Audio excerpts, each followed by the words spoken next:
Hello, Big Reds. This is Mr. Fishel presenting your lesson today.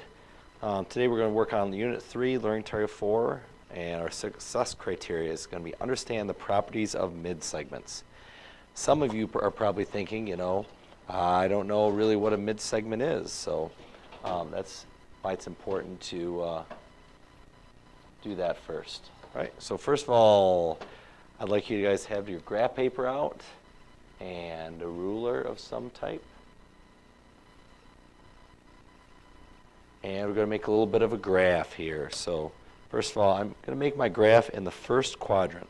So don't worry about making normal X and Y axis. Just make an L here.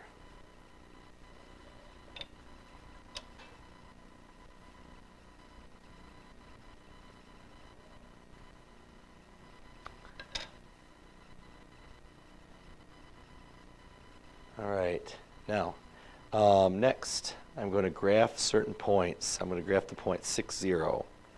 So 1, 2, 3, 4, 5, 6. I'll call that point B.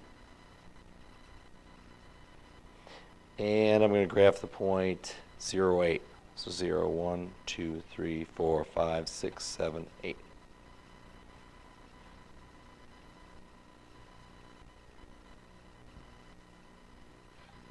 And I'm going to zoom in on that a little more so you guys can see this a little bit better.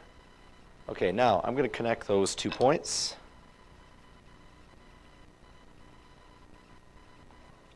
And you can see that's a triangle. After all, that's what our unit is about. So anyway, I had this triangle right here. Now I'm going to make what's called a mid-segment. Mid-segment connects the midpoints of the sides. So if I look at this side is 6 units long, right? Well, I'm going to take something 3 units long, which would be the point 1, 2, 3, 3, 0. And I'm going to call that D. And then I'm going to take the midpoint of this side, 1, 2, 3, 4, 5, 6, 7, 8. So halfway would be 1, 2, 3, 4. Call that point E. And connect that. When I connect those 2 midpoints of the sides, that's what makes my mid-segment. This is the mid-segment of this triangle. Okay? Hopefully you have no questions so far.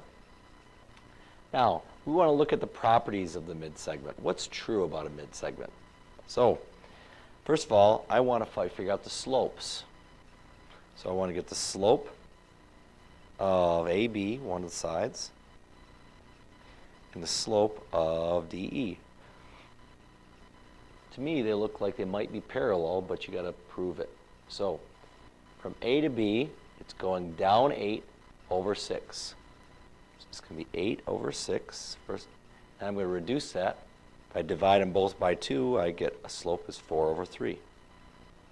Now from D to E, I'm going down 4 over 3 as well.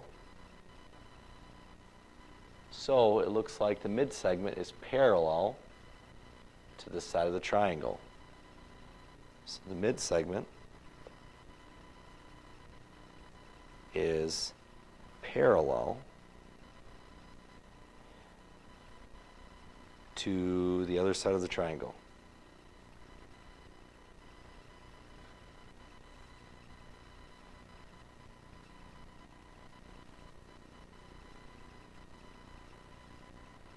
You can also write that as AB parallel to, remember that means parallel to, DE. Okay, and at this time I'd like to send a shout out to Tilo Trevere Covington, who's in my second hour class. Hey Tilo, give me a shout out.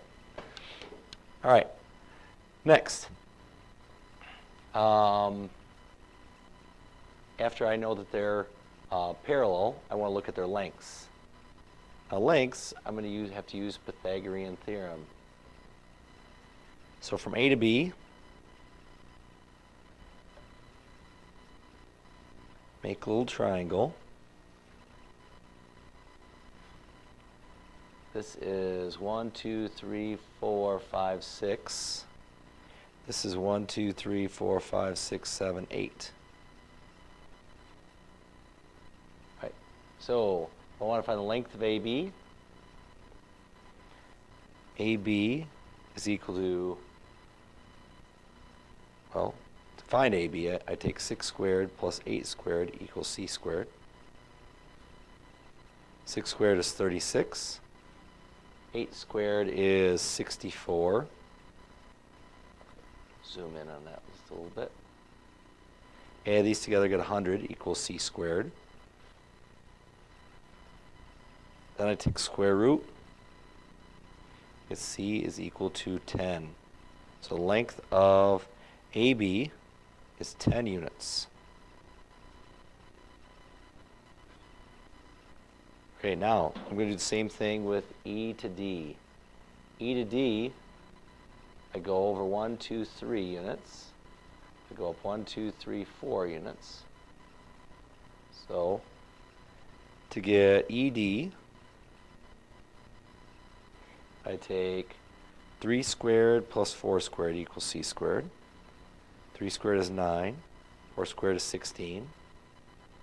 So I get 25 equals C squared. Take square root. C equals 5. So that means DE is 5 units. All right. So let's look at that. ED, or DE, is 5 units. AB is 10 units. So what's the difference between 5 and 10? Well, they're 5 apart, of course, but 10 is 2 times what DE is. Okay? So, we know the mid-segment.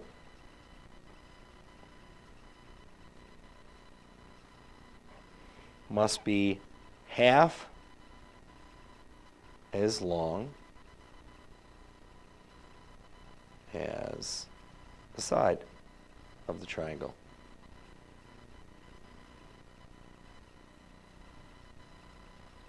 It's parallel to.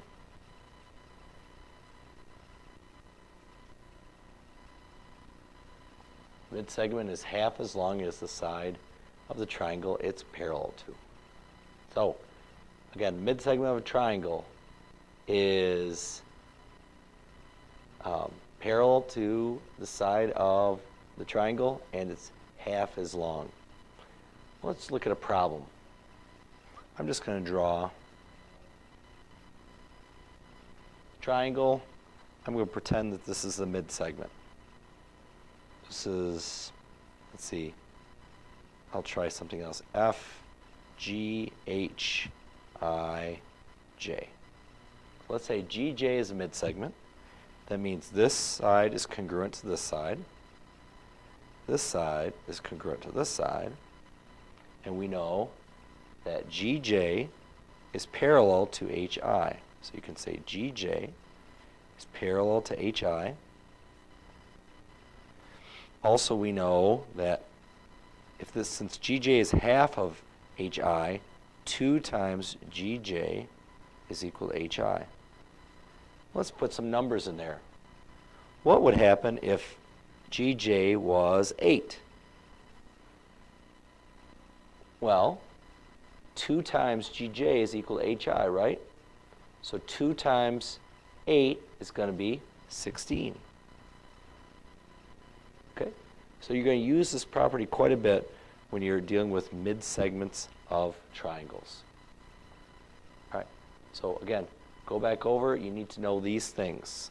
Again, the mid-segment is half as long as the side of the triangle it's parallel to, and the mid-segment is parallel to the other side of the triangle. All right. Great. Thank you for listening, and go Big Reds.